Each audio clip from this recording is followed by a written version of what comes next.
have everybody coming in now, looking good. Hey, everybody, welcome. My name is Ryan Groth. I am the CEO of Sales Transformation Group, the #1 sales growth and transformation platform in the industry. And we focus on those things right now. And I got joined by my guest, Greg Hain, with the Hain Coaching Group. It also has an awesome program called Creating Great Service and some other programs on your way to growing your commercial roofing business. So we have an awesome guest today. But first, I just want to acknowledge that this episode is sponsored by GAF, and they're a partner of both of ours, and glad to have not only GAF sponsor today's episode, but to have a special guest today, in whom we'll introduce shortly. So, but before we do, I just want to emphasize with everybody just what USG is about: unlocking service growth. Greg Hain and I both have had numerous years in the industry, him as a consultant to owners that hires roofers, and then also as a consultant and coach to contractors. Me as a sales advisor and coach and technology implementer in the commercial roofing industry. And over the years, Greg and I have just built a relationship where we just said, man, like we want to help growth-minded contractors who know the power of great service. And not only just great service on the customer experience, but setting up your systems and processes and compensation plans and hiring to emphasize service as the tip of the spear, which even that sentence, that statement, tip of the spear is service, it implies a lot with your business. And so Greg and I have decided to put this on. This is our 5th episode, and we're very honored to be doing it. Many people have shared some wonderful feedback and found great value. So strap in, you're going to get great value today. So Greg, why don't you say hey to everybody and then introduce our guest and tell us what today. Ryan, you really do a marvelous job of introducing these. I think it's good for me to say as little as possible and just let you do that. But I've also, I see some of my customers have appeared already. And I'm assuming some of yours have appeared, and this just speaks to the point that this is not the sort of thing where you listen to a webinar and everything just happens. This is something you have to work at. And I know that in the work that I do and the work that Ryan does, we both offer ongoing weekly support for the services we provide so that we're always there when you need us. Did you want me to introduce Larry, or were you going to, Ryan? I'll say this about Larry. Larry is like the most service-oriented regional director at GAF that I've encountered, other than Jennifer Long, of course, who's not in the same role as Larry. But Larry and Jennifer have both been the people that have really stood out to me to support the contractor in what we're discussing. So I'm really excited to hear his perspective. And I think before COVID knocked out the last wealth builder and was San Diego, I was going to speak, and Larry, you were going to sit in, and we were going to spend some time together. So I'm glad we get to at least hang out here today. So, but yeah, go ahead. That's all I got for my side. Go ahead, Greg. So, I met Larry a little over a year ago, about a year and a half ago, at the IRE. I think it was in Dallas, and I had done a talk, and afterwards, Larry walked up and introduced himself to me and said some very nice things to me. And I said, oh, I want to make this guy my friend. And that is kind of what happened. But as we get into this conversation today, there's 2 points that I want to make. This is about service. This is not about the material shortage. You have a manufacturer here. And I think that Larry may have a little something to say about the material shortage as we get into this. But the questions that you ask should be around service, because if you ask questions about the material shortage, we're just not going to ask them. That's number one. Number two, for those of you that have really never looked at what GAF can do for a contractor, you need to.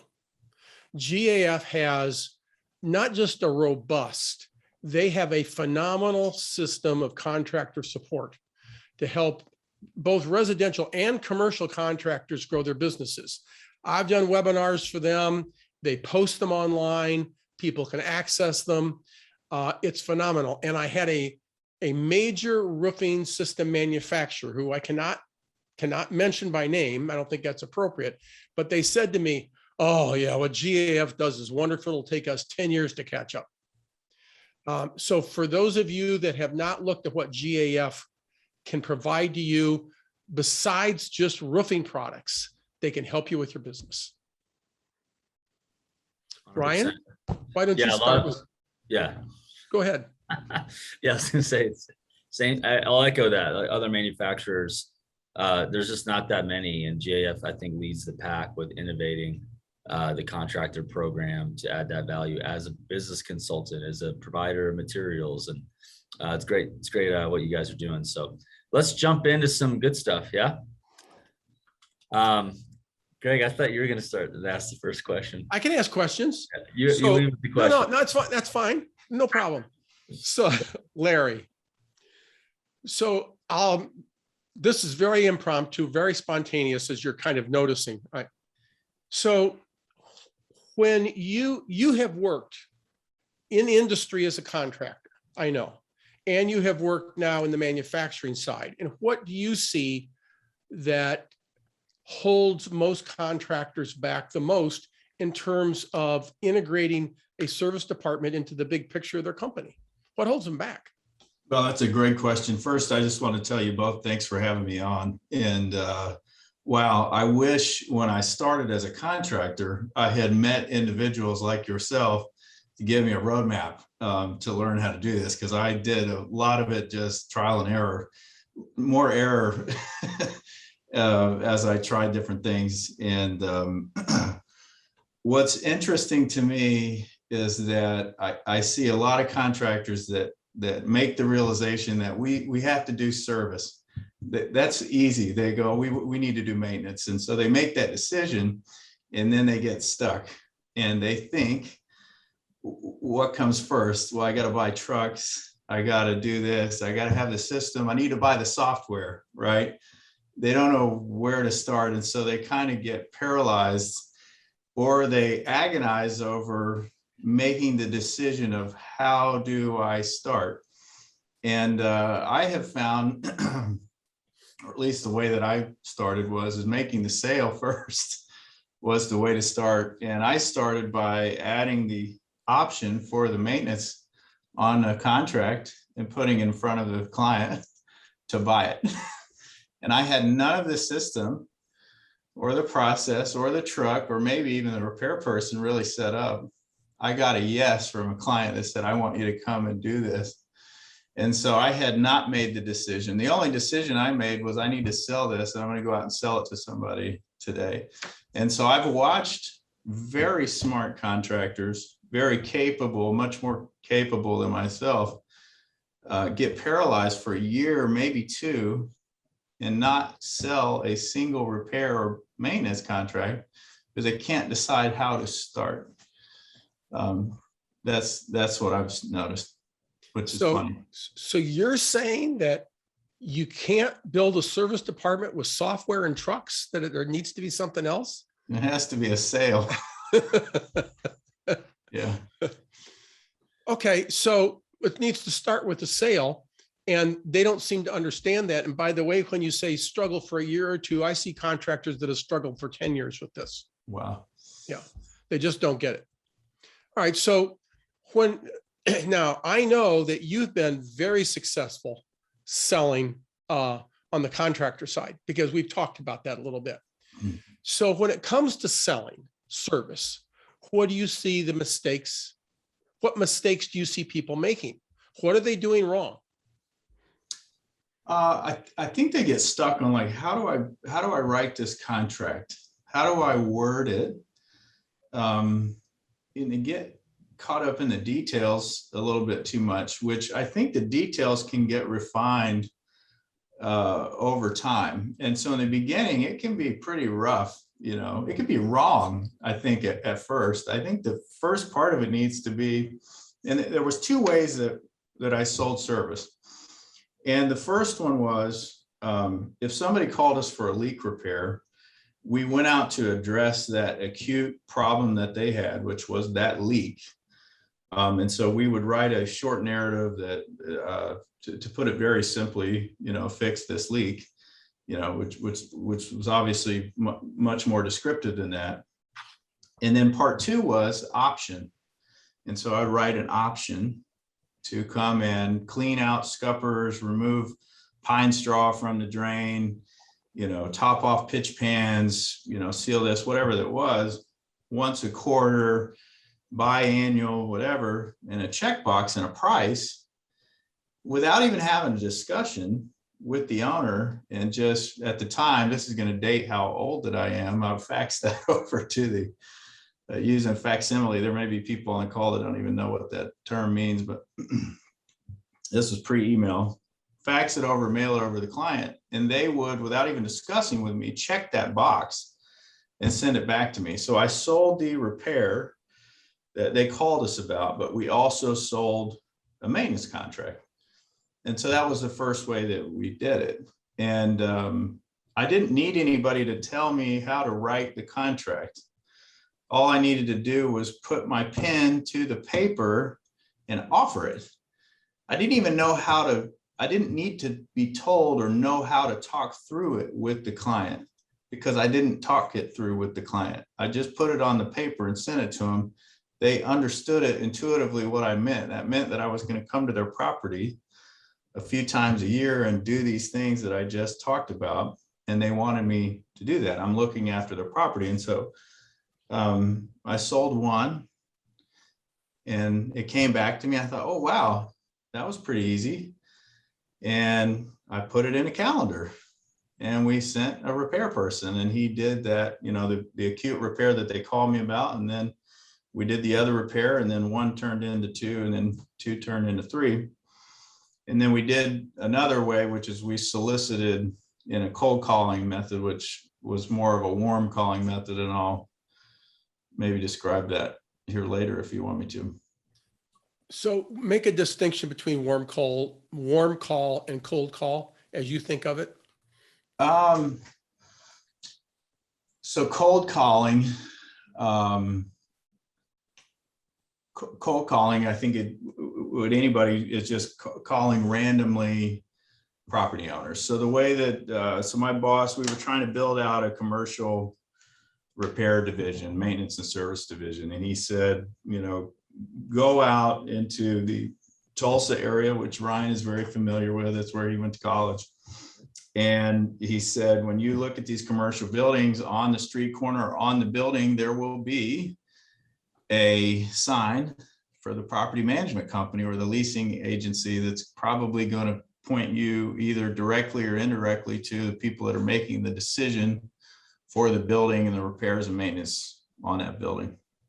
And so during my daily travels around town, I'm pointing to a building and thinking, oh, it'd be nice, just like this building in the background of the office that I'm in. And I had a yellow notepad in my truck, and I would just write down the address, the property management company, and I would collect those. And then pick a day that was scheduled for me to call. And cold calling to me is just calling on any random day.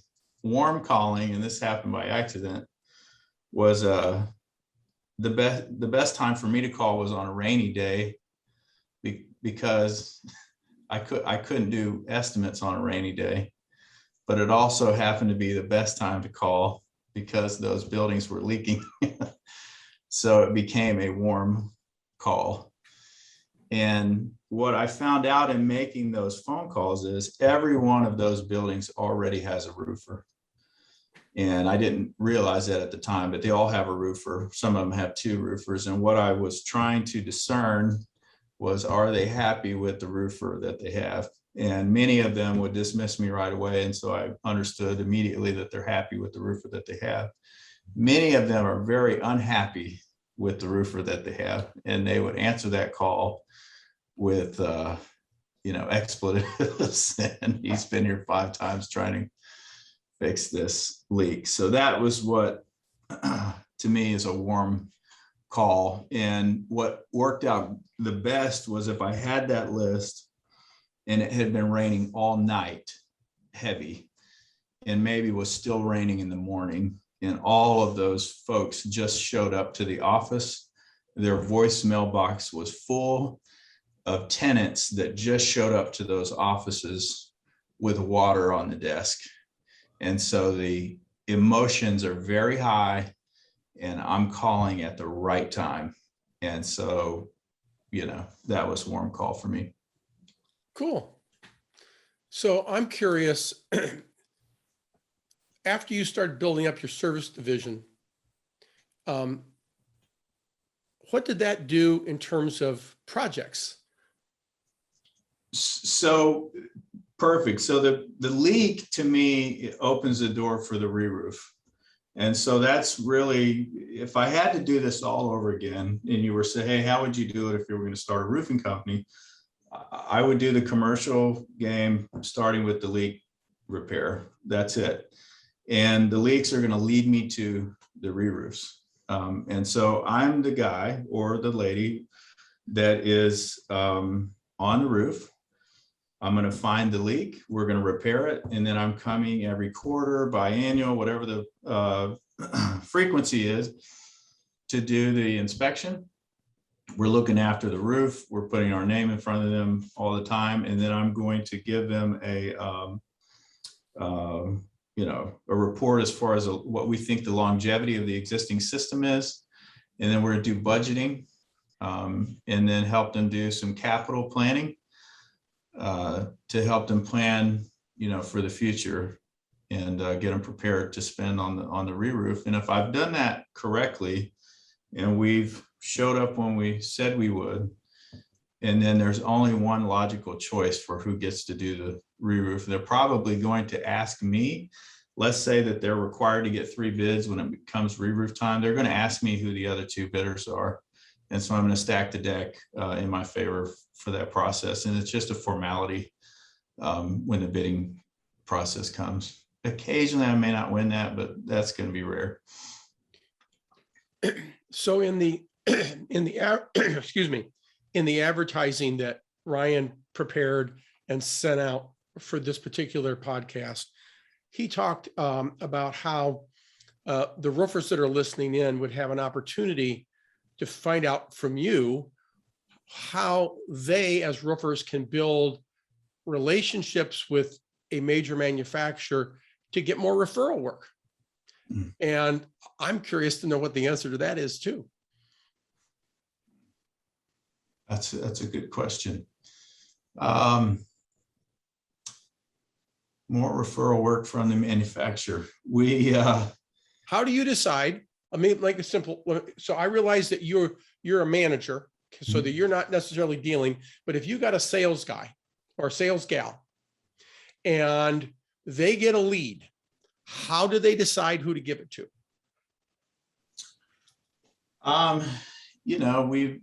We typically are going to the certified base. We usually try to use a rotation system so that we're doing it in a fair way. We're also trying to identify what's the technology of the roof system. And, not every roofer is a specialist in every roof technology. So if somebody's a modified specialist or they're a single ply, we'll try to go to those contractors that specialize in that technology. And, loyalty is a factor, that's for sure. Some folks, may spread it out a little bit. Some folks are 100% loyal. I'm kind of reading some of the comments here. Solid product. Yeah. So I don't know if that answers your question, but yeah, we rotate. I mean, and we'll invite a list of bidders. We'll let them know, hey, all of you guys are coming in on this project. So I got a couple questions, Greg. Go ahead, Ryan. Thank you. Yeah. So, the way I see the commercial roofing business model leading with service is a lot like, if you look at technology companies, they have like a freemium model or an easy get into model. And then as you like them, you end up using their software and paying a lot of money to them, but you kind of have to use them. And it's the same thing with commercial roofing in terms of business model. But I love that you said, if I could do it all over again, I would just focus on that, and you have a very high likelihood. I mean, I believe was it Jennifer that shared some stats that you guys have gathered from some data? And I know with GAF, you got all this like, well, don't quote me here, so you can give me the parameters. But was it a survey of owners? They said if I had a contractor that serviced me, there was like a 60 or 65% chance that they would get the re-roof job or something like that from, do you remember that number? I'm not familiar with the stat, but it sounds like when you were selling it, you got a lot of a high percentage of re-roofs when you were selling. Yeah, I think if you can come in and solve a problem for them on the front end, and you're servicing them at a high level, that's the key. There's a hero factor when you call and find a leak that they've really been struggling with. So, and the emotion's really high, and you're able to help them with that, solve that pain when they need it. Now, think about this for just a minute. If I call when it's a sunny August and it hasn't rained for like 30 days, and I'm like, hey, can we, solve your leak problems? And they're like, they haven't had a leak since May. That's very cold. I love that you discuss like that warm call strategy, right? It's like, hey, rain's coming. Well, you're not going to be able to go out and do any work, at least repair. That should be, warm call day. And I think that's very, very smart. And because we teach that, I mean, sales is that the ability to create a gap between their current and desired situation, and that distance, if coupled with emotion, makes it a no-brainer for them to work with you, right? So if you're talking to somebody who doesn't have a lot of pain, we have to like simulate future pain, or we got to get them to share old pain that they don't want to relive. But when their tenants are coming at you, right there on the same day, the pain's already very high. And so you're able to go deeper into the sales process faster, more quickly, right away. So I think that's really cool. So I have a couple of questions. One is related to so I have two questions, and you can decide how to answer them in which order. One is, as a manufacturer, how do you view really good service companies who focus on growing service? Like, how does it affect your relationship with them, as a manufacturer, not just with their business, but with you guys?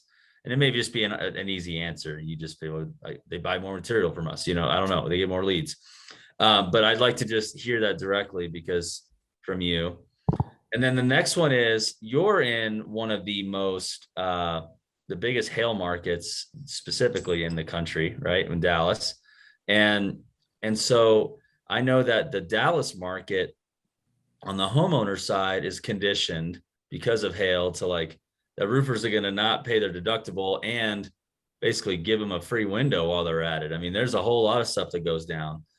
With the commercial side, how does being in a storm environment affect how maybe the market is conditioned to handle roofing purchases?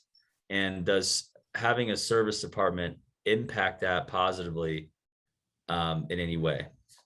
So I love that question. And that was really part of the design for me, because we were in that storm market, having the service department, having our name in front of them when the storm hit and the claim came, they knew exactly who to call. It was us. And so they were going to say, hey, we just got hit. And one of my future visions, and I never got to bring this to life, was I had hoped to enroll them in like a storm warning type thing. So if we could put everybody in our matrix, and weather was either coming or had just hit, we could send an alert that said, hey, you're either in the path of a storm that's headed your way that has the potential to be dangerous, or we know that you were just hit, and maybe even put them in an inspection queue without them even having to call. Already pre-enrolled was kind of what I had hoped to do, but I think it puts you in the driver's seat for anybody in a storm market. It's just like them on the re-roof buying from you on the capital side, but instead insurance proceeds will, move that process a lot faster and in your favor, but they still have to decide who to choose. And so if you're in a storm market, you should, what my point is, I could see a lot of contractors saying, well, when the storm gets hit, we'll just get insurance paid for it and get the job. Right. But I think that if they had a service department, they're going to have a lot more trust built, and also make more margin more steadily throughout the year, and have more revenue that's being driven through service. But yeah, just that kind of, I mean, you could even put it in your contract. It says when a storm hits, we're going to perform the inspection and manage the process, the claim, process with you. And so I see a lot of contractors who take it for granted because they are in a storm market that's hit so frequently, and it is something that can create some huge wins with some big money in those jobs. I mean, those margins are huge on a insurance. I mean, so I could see their eyes get big and say, but I don't need to drink my green juice too. It's like, well, you need to do the harder stuff throughout the year to benefit even more so from those hail events. So I'm glad you share that, because I think a lot of people there in the non-storm markets, it's a no-brainer, but sometimes I see contractors just don't even see the value in that service department build just because they are able to get so much margin on a big job in commercial. In my role as roofing consultant in days of yore, when we had when we had potential for storm damage, we always called the service contractor who had been pre-screened. We never called anybody else. And if the roof was damaged and we needed to replace the roof or do something to that roof, 95 times out of 100, that contractor got the work. Larry, speaking to your point, it is very common, again, for me in my role as roofing consultant, when snow is headed to Detroit, Michigan, I get emails. Okay, the snow is coming, and down in the southwest, there's tropical storms turning into hurricanes. We will get emails from the contractors down there showing the storm tracks, and hey, do you want us to make sure your roof is hurricane ready, to make sure that it's before it gets there, and then if you want us to come out afterwards, let us know, so forth and so on.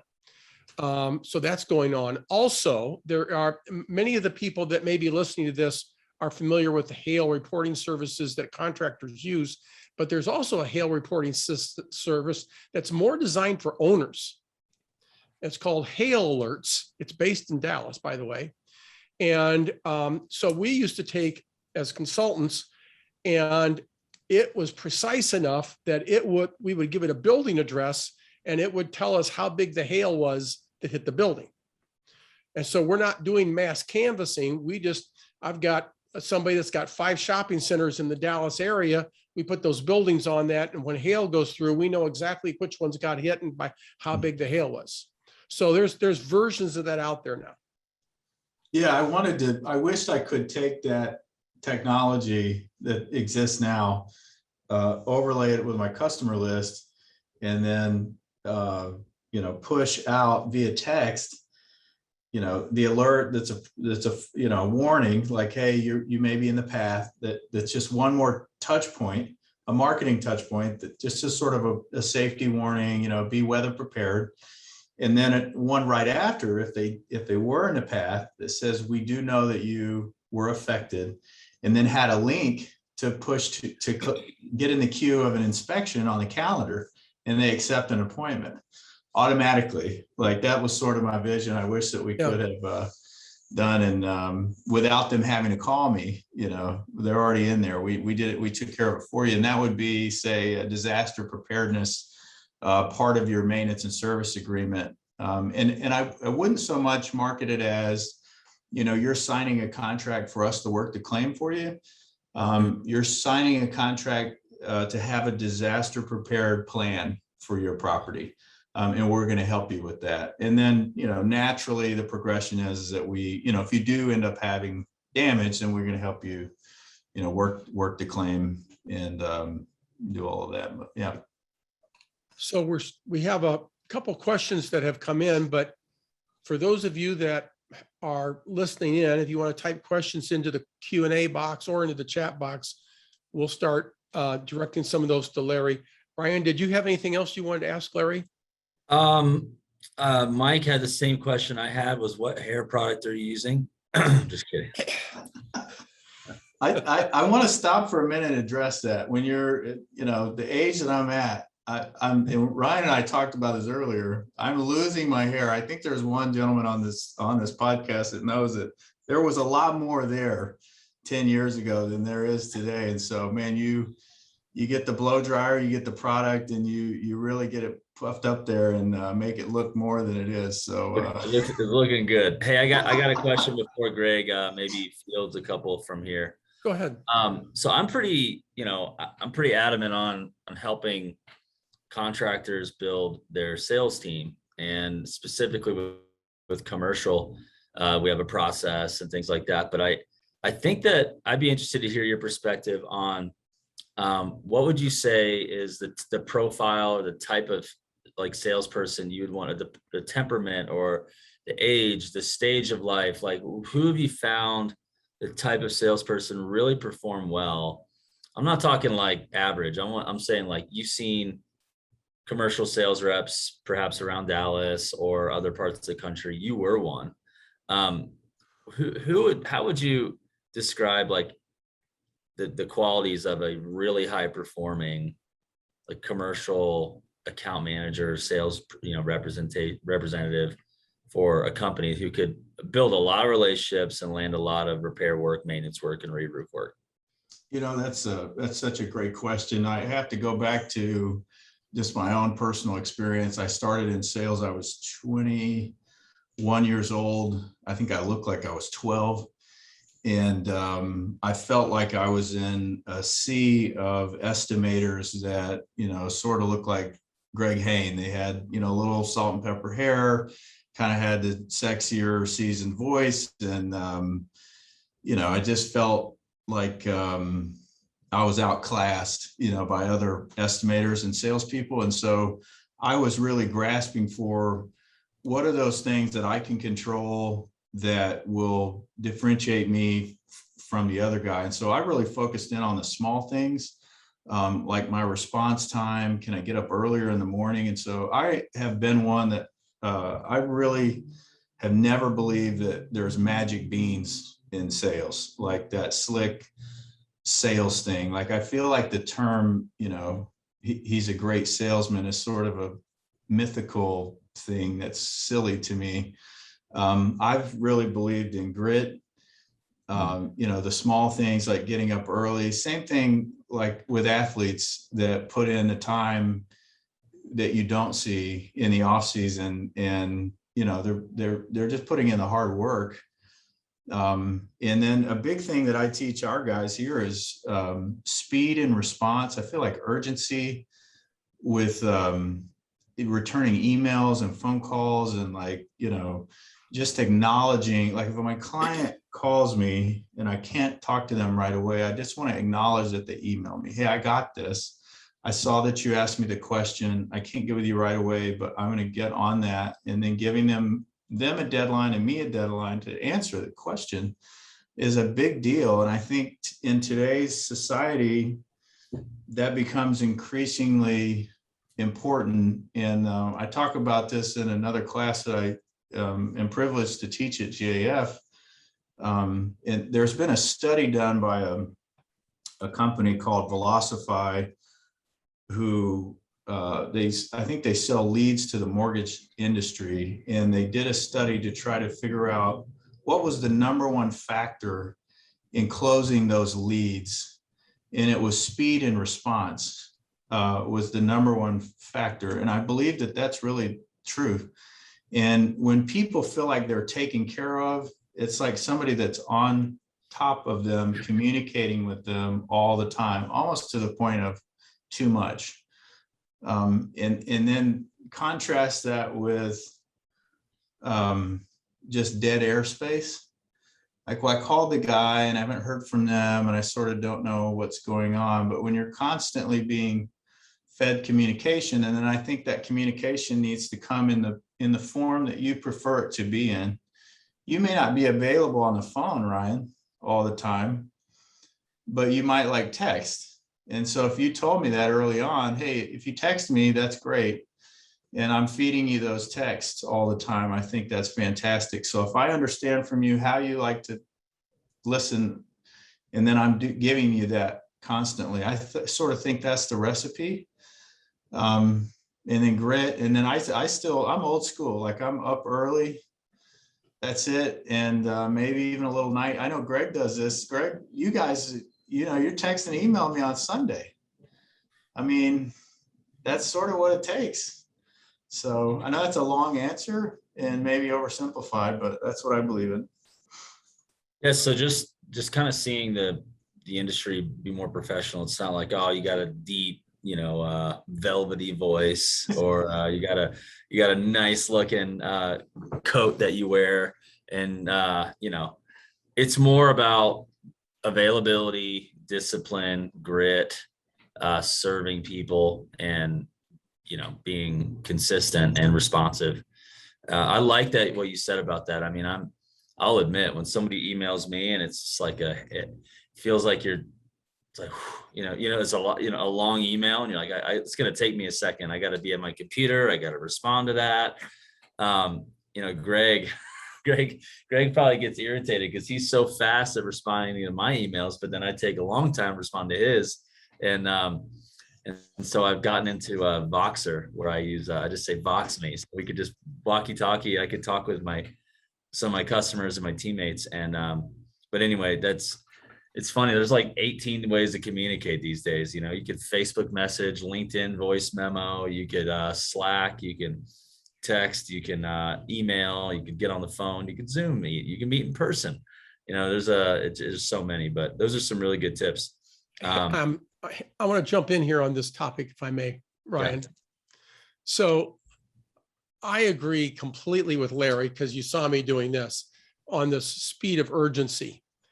But there's another piece to this, and that is that there's people. I'm assuming that many of the people that are listening in today may be owners, not necessarily service managers, although there could be both. But the thing that I notice is that if the owner of the company is a lousy communicator, he's giving all of his employees permission to be lousy communicators. If the service manager sends the boss an email and it takes the boss a day and a half to reply, he just gave that service manager permission to take a day and a half to reply to a customer. So if the owners expect their people to be doing this stuff, they have to do it. And like you said, if you get an email, you got time to read it, you got time to reply. I don't know, but I'll get back to you tomorrow, whatever. It only takes a second. Unless you're like Ryan. I'm teasing you, Ryan. Hitting me right between the heart right now. I need to hear this. This is for me today. This is my call. Larry, I want to come back to the question Ryan asked about the ideal salesperson. Young and inexperienced, or older and experienced? Ooh, this is interesting, because I've had the opportunity to work with really all types. In a roofing company, I have not had a lot of good luck with roofing retreads, I like to call them. I've had better luck with teachers. Age really hasn't really played a lot into it, but I've not had good luck with other roofers. So no experience necessary. Yeah, no not really. Experience preferred. No, but I was sort of hiring residential folks there, so I didn't really have a lot of commercial sales folks. So now at GAF, man, I've had. So we did, I'm all commercial here. So it is a really steep learning curve in commercial. And so if we can shortcut that a little bit, but I'll tell you, two of our best had absolutely zero commercial experience. but it takes 2 years to get salty, to where they're even knowing what in the heck they're talking about at all. So I would say actually three of our folks. So we've had female, male, 55, 29. I'm not sure that it matters. 0 experience, all 3 of those, and they were outstanding. So we've had a question. Thank you. That's an interesting answer, and one I tend to agree with, because my advice to roofers is you need people that have, if you want people to sell, they need people skills, not roof skills.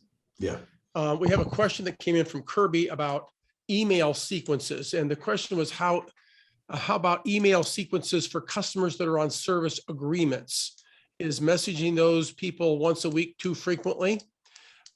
Suggestions on the value of them in the emails past the normal type stuff. What do you think for people on service agreements? What type of frequency do you think you should be talking to them at? These are folks that are already in a contract. The question is already on a service agreement. Yeah. You know, I think it's their preference of communication. Do they like the email or do they like text? You know, I like getting those little text notifications. I don't know if your software allows that or not, but like I've worked with like Safe Flight Autos doing a little repair on my car right now, and they send me the little text notification, and you almost can't send me too many. And if you sort of think about Amazon's model, they email you and they text you. You know, if you're doing any e-commerce, think about e-commerce, you get it all the time. Is it short and sweet? Or are you filtering it out? I kind of put it through my own e-commerce filter, like what's too much for me, which one do I appreciate, or which one annoys me, which one am I filtering out? So I kind of use my own personal behavior as the filter. And Kirby, I'll jump in on this. If you're emailing somebody once a week, they're on a service agreement, you're probably going to piss them off. Yeah, I tend to email them when it's necessary. Like if I'm only going out there every quarter, I'm going to email them when I go out there that quarter, like right before we go, the day of, you know, right after, and then not again for maybe if 3 months. there's a like a weather event coming, like a hurricane's on its way. Yeah, great There point. you go. Great point. It's got to have relevance. Or else it just gets, it feels spammy. It doesn't feel authentic, or does it? Not even authentic. It doesn't even just feel relevant, right? Yeah. And then the other question that came up was for Larry, are you using Zoom for sales or mostly phone calls? Oh gosh. You know, I read an article recently. Matter of fact, I interviewed somebody that told me, I have this right here. This is funny. I interviewed a gentleman that works in the oil and gas, and he recommended a book to me. I think it's called The Sales Truth book. He had a few names that he mentioned that were inspirational to him. And he talked about the evolution of sort of how we're using email or Zoom calls and stuff. And he said that all of that stuff is relevant, email and Zoom call, but there's really no substitute for picking up the phone and building an old-fashioned relationship via voice to voice. And that's sort of the core. And so I kind of feel the same way, I think. It probably depends a little bit upon the nature of the contact. If you're making cold calls or warm calls, those are phone calls. Phone calls. If you're trying to connect with someone to go over a presentation or proposal that you've got, and you can't get in, and you would like to point screen sharing in a Zoom call is the ideal thing to do. There's some people, I believe this too, customers will tell you how they want to buy.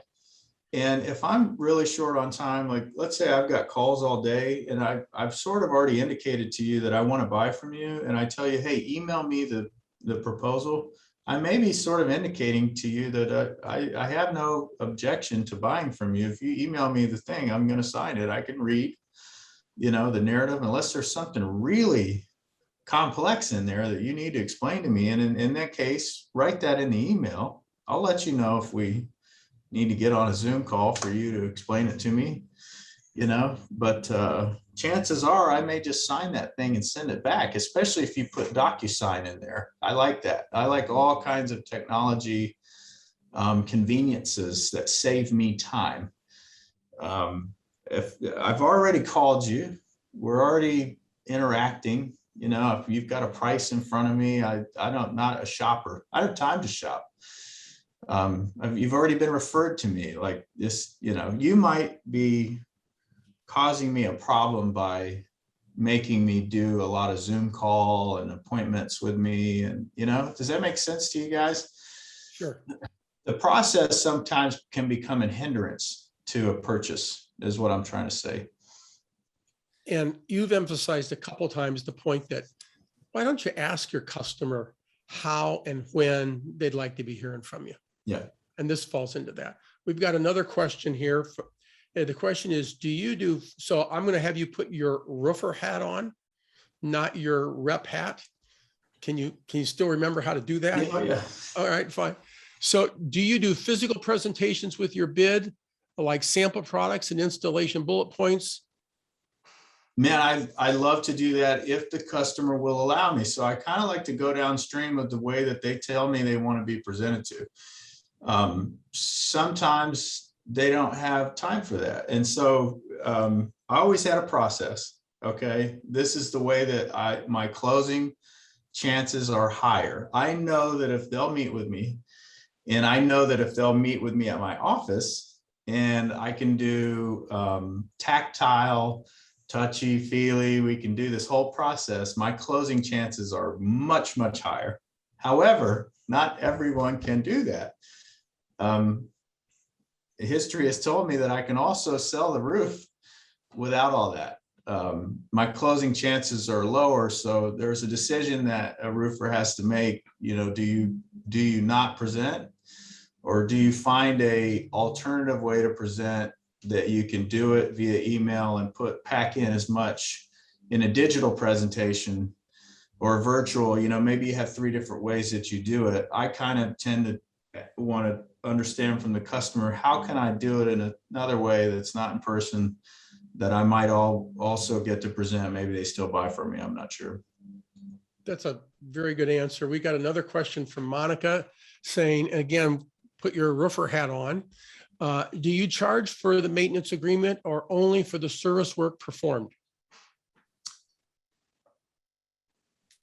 We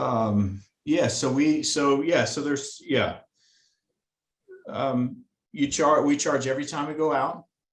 If there's additional work beyond what's in the agreed upon maintenance thing. So the maintenance agreement is usually inspect the roof, clean the scuppers, top off the pitch pans, is basic stuff. That's a charge.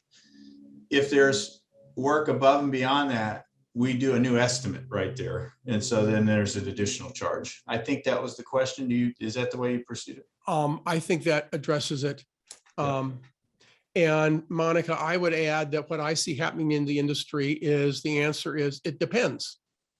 If you have an established relationship with a customer and you're going to be presenting them with a punch list of things and they're going to do it, then you don't charge for the inspection. This is after you've got an ongoing relationship with those people. If on the other hand, you're just starting out, then people will charge for those initial inspections. But once you get to the point where, you're going to give them a bid for $12,000 to do a bunch of work on this property, they don't charge for that. Yeah, there's been other times where we might credit the inspection towards the bigger work. Say, hey, we got a whole bigger mess here. We'll credit you the normal charge. So Monica, the answer is it depends. It depends upon the situation. Larry's talked a lot about nuance and behavior today. This is another example where you need nuance and behavior. A comment that I'll make is, like you said, you'd like to communicate with them how they want to be communicated to, and to, meet with them or sell to them how they want to be sold.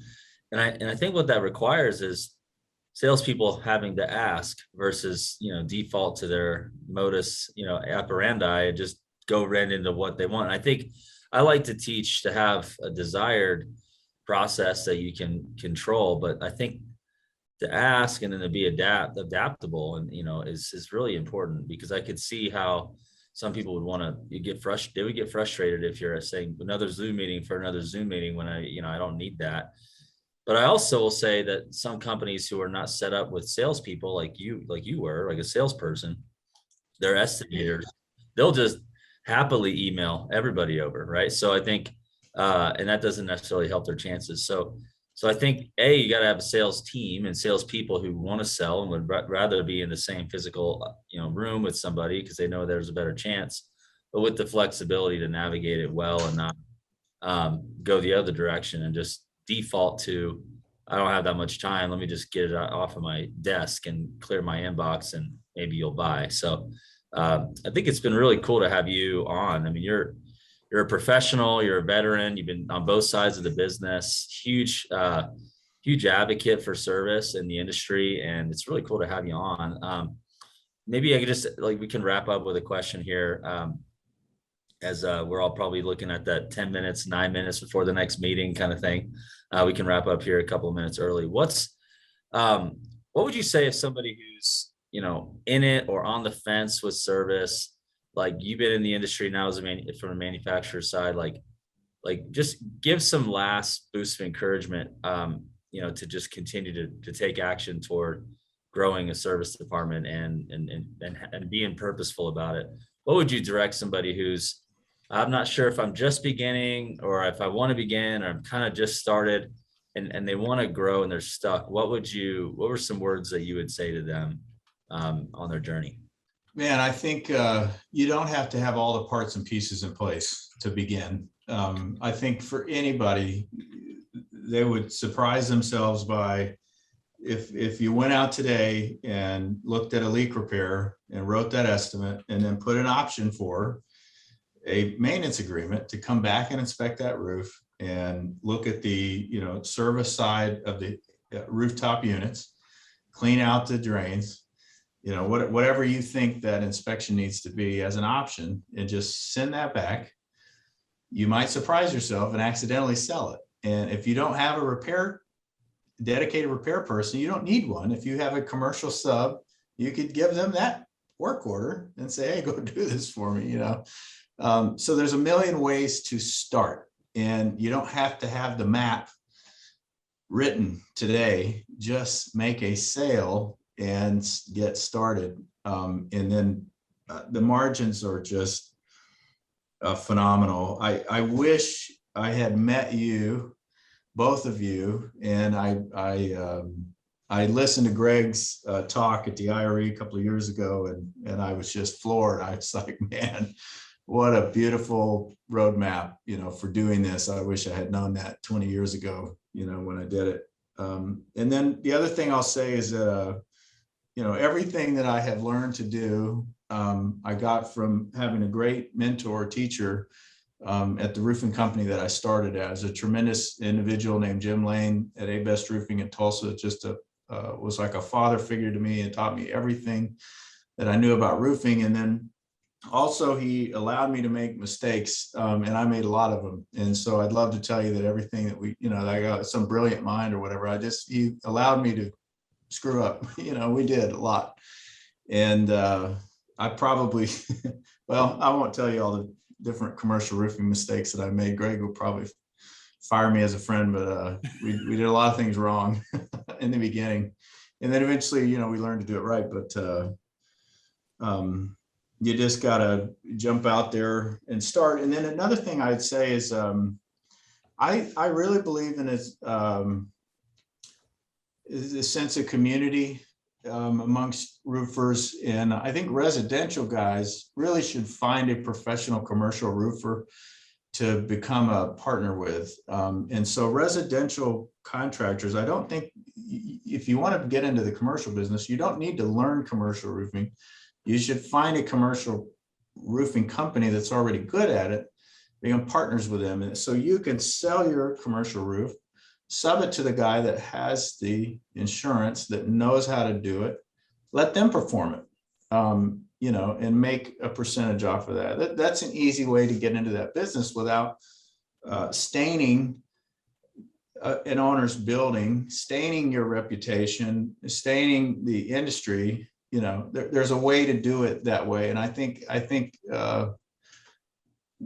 the right-minded commercial company would be open to that type of arrangement if you find the right person.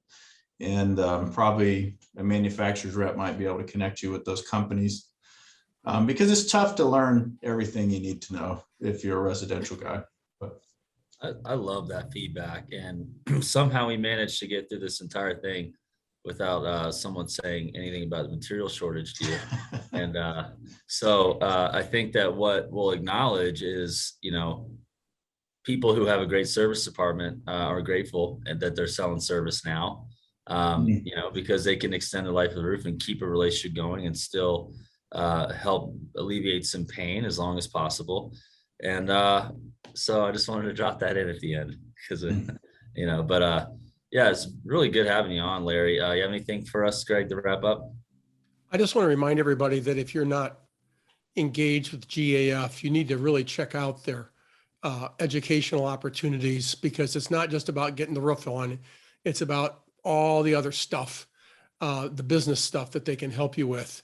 And they have been great partners for me. And I know for Ryan, they have sought me out because they're looking for ways to help contractors get better.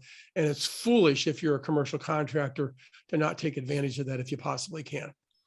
Absolutely. And if you guys are not working with, Greg or myself in any capacity, I just strongly recommend you to jump on board and get moving. And so if you want to contact Greg about his service program or one of his facilitated peer groups, which I know are getting less and less more available these days because of they filled up. But Greg, what's the best way for them to contact you if they want to reach out?